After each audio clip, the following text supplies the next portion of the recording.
FIFA world cup 2026 কোন দল কত টাকা পেয়েছে চলো এক নজরে দেখে নিই। Number 4 France. 4 নম্বর স্থানে রয়েছে ফ্রান্স।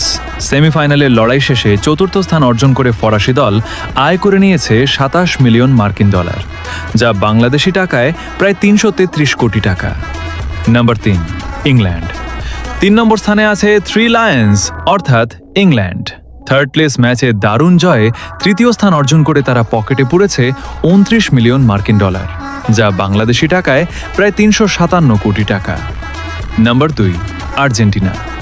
2 নম্বর স্থানে রয়েছে গত আসরে চ্যাম্পিয়ন আর্জেন্টিনা। ফাইনালের রুদ্ধশ্বাস লড়াই শেষে রানার্স আপ হয়ে মেসি বাহিনী আয় করেছে 33 মিলিয়ন মার্কিন ডলার, যা বাংলা টাকায় প্রায় 406 কোটি টাকা। নাম্বার 1 স্পেন এবং নাম্বার 1 বিশ্বজয়ী স্পেন।